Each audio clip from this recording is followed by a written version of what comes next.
Welcome back. You're watching McLaren Port Huron's Today's Health, and we're talking about heart attack with board-certified interventional cardiologist, Dr. Elias Skaf. Okay, Dr. Skaf, we have our patient and they're coming to the emergency room. What happens next? Okay. Now, once the patient is on his way to the emergency room, Barb, of course, the EMS called the ER doctor at that hospital. So the emergency room is aware that patients with heart attack is on the way. And by doing this, we activated the heart team, and that include the cardiology on call as well as the Cath Lab staff on call. Now, once the patient arrives at the emergency room, he will be assessed by the ER doctor. The EKG will be reviewed again and maybe doing another EKG in the ER as well. Now, they will prep the patient to go to the Cath Lab as soon as possible. Now, I want to point one important thing. This process has to go very, very fast and very quick, because we have to keep in our mind that the muscle of the heart is not getting oxygen and blood flow, and the muscle is dying. So we have to move very quickly, try to see what's going on and open the artery. Of course, beside that, the patient in the ER will be assessed by the ER doctor, who will check the blood pressure, check the heart rate, make sure the patient hemodynamically is stable or unstable as well. And as I mentioned earlier, the patient will be prepped to undergo a heart catheterization as soon as possible. So family or anyone that might be with them and the patient can expect everything to be happening at once to them. Exactly. And this is going to be, I want to point one thing, we talk about it in taking care of patients with heart attack.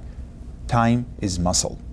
So we like to find out what's going on, and we like to open these blockages in the occluded artery as soon as possible.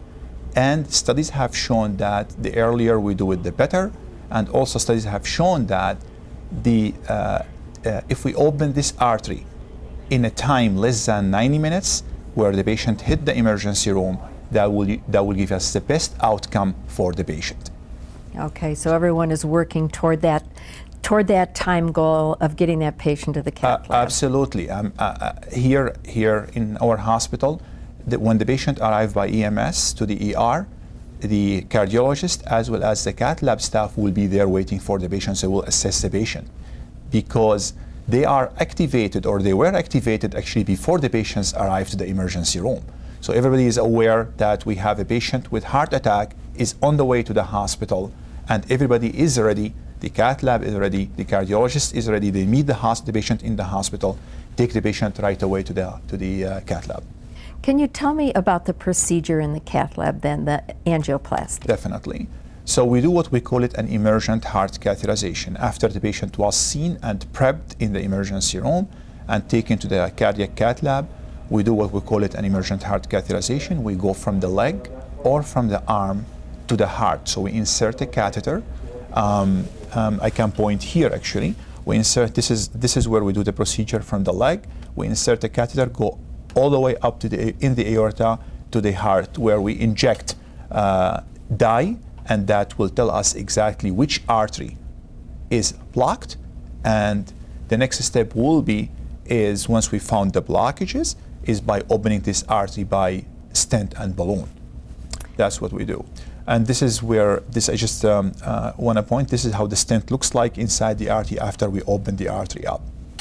Can you do more than one artery at a time? Yes, absolutely. We can do more than, if we need to, we can do more than one artery at one time. All that determined by the patient clinical status. If the patient continues to have chest discomfort after we open the blocked artery, and we know there is another blocked artery, we can go after the second one. Or if the patient hemodynamically continues to be unstable after we open one, we definitely can go after the second one. How do you know, or how soon do you know, if the procedure's been successful? Well, Barb, believe it or not, the chest discomfort were resolved immediately after we open the blockages. Plus the patient's blood pressure and heart rate will improve. This is all indicators that we're moving in the right direction. We open what we call it the culprit artery, responsible for the heart attack at that point. that happened immediately, right away. Now, I want to point one more thing, Barb, that we do heart catheterization. We know what's going on. We know about the anatomy. Where are the blockages? How many blockages?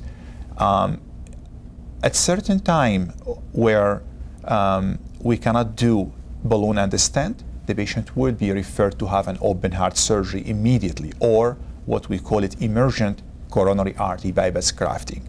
So what I'm trying to say is not every patient with heart attack will be treated by balloon and stent.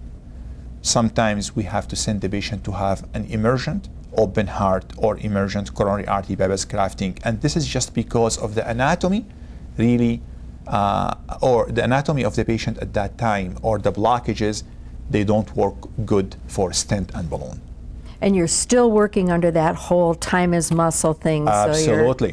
So that's why I said we said like emergent CABG, where again the OR team will be called immediately to come and take care of the patient. Excellent information. Do you have any closing comments for our viewers? I do, Barb. I wanna just say a few points. Number one, chest discomfort is the most common symptom of patients with heart attack. But again, we have to look for other symptoms. And as I mentioned earlier, neck discomfort, right or left arm discomfort, back discomfort. Sometimes the patient doesn't have discomfort at all. So they feel just weak, tired, fatigued, has no energy. These are very important symptoms as well. Again, taking care of the risk factors for heart attack is a major issue. Lowering the sugar, lowering the blood pressure, lowering the cholesterol, exercise on a regular basis, take care of the diet, and have a good diet. These are very important. And most importantly, smoking cessation. That's the most important thing. And again, if patients feel that they are having a heart attack, please don't drive yourself or let anybody else drive you to the hospital. Please call 911, take aspirin, sit tight till the EMS arrives and take care of you. Thank you so much for joining us today. You're welcome, Barb. We'll be right back.